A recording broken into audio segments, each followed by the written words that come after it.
ખેડૂત આંદોલનમાં જે પણ ઓબીસી સમાજના લોકો ભાગ લઈ રહ્યા છે અને ખાસ કરીને જે પણ ખેડૂતો છે, પાલભાઈ જેવા ખેડૂત નેતાને સપોર્ટ કરવાની જરૂર છે. વર્ષોથી આ ખેડૂતો માટે લડે છે, નહીં કે આંદોલન કરી કરી રાજુ કડપડાની જેમ ભાજપમાં ફિટ થવાનું કામ કરે છે. એટલે ખાસ પાલભાઈને હું સંદેશો આપવા માંગુ, એક ઓબીસી સમાજના દીકરા તરીકે, આ ગુજરાતના નાગરિક તરીકે, કે મક્કમતાથી લડો, માનસિક રીતે મજબૂત થઈને લડો. અમે તમારી સાથે છીએ, ભલે કોઈ રાજકીય પક્ષમાં નથી, પણ તમે જે લડાઈ લડી રહ્યા છો એ સત્યના પંથે છીએ. અને ખાસ કરીને ઓબીસી સમાજમાંથી આવતા દરેક ખેડૂત મિત્રોને હું કહેવા માંગુ કે ઓબીસી ચહેરાને સપોર્ટ કરજો. નહીતર એવું ના થાય કે જે લોકો સત્તામાં બેઠા છે એ સત્તા કોના હાથમાં છે અને ખેડૂતોને નુકસાન કોણ પહોંચાડી રહ્યા છે તે પણ તમારે વિચારવાની જરૂર છે. જેનો રાજા હોય ને એની પ્રજા સુખી હોય. સત્તા ઉપર કબજો એવા લોકોનો છે જેની માત્ર ગુજરાતમાં 2% વસ્તી છે અને ગુજરાતમાં 8 વખત મુખ્યમંત્રી બનીને બેઠા છે. જેની 7% વસ્તી છે, અત્યાર સુધીમાં 6 વખત મુખ્યમંત્રી બની બેઠા છે.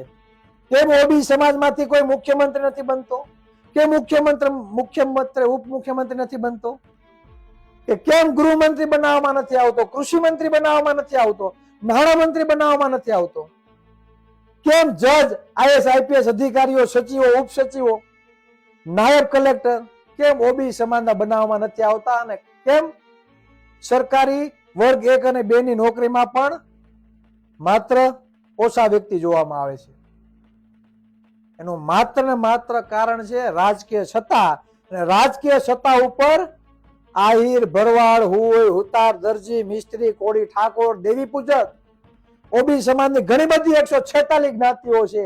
એસસી એસટી સમાજ જોઈ લ્યો, તેનો કબજો નથી. આ સ્પષ્ટપણે તમારે સમજવું પડશે. અને જે સત્તામાં હોય, જે સરકાર હોય, તે જ લોકો નીતિ બનાવે છે અને તે જ લોકો ઉદ્યોગપતિઓને લાભ થાય તેના માટે ખેડૂતોની અને આમ લોકોની કમર તોડવામાં આવે છે. બસ આ જ વાત મારે તમારી સામે રજૂ કરવાની હતી. આ જ વાત સાથે જો તમને આમાં કંઈ પણ સત્યતા લાગતી હોય તો તમે કોમેન્ટ દ્વારા જણાવજો.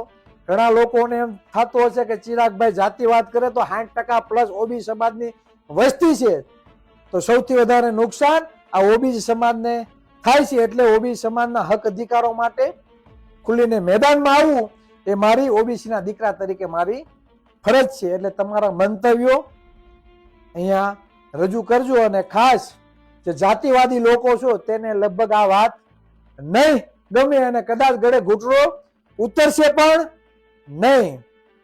પણ આજે જાતિવાદી માનસિકતા રાખી ઓબીસી સમાજને જે અન્યાય થઈ રહ્યો છે તે આજે પણ ચલાવવામાં નહીં આવે અને કાલે પણ આવશે નહીં.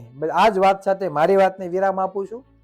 જય ઓબીસી સમાજ, જય સંવિધાન.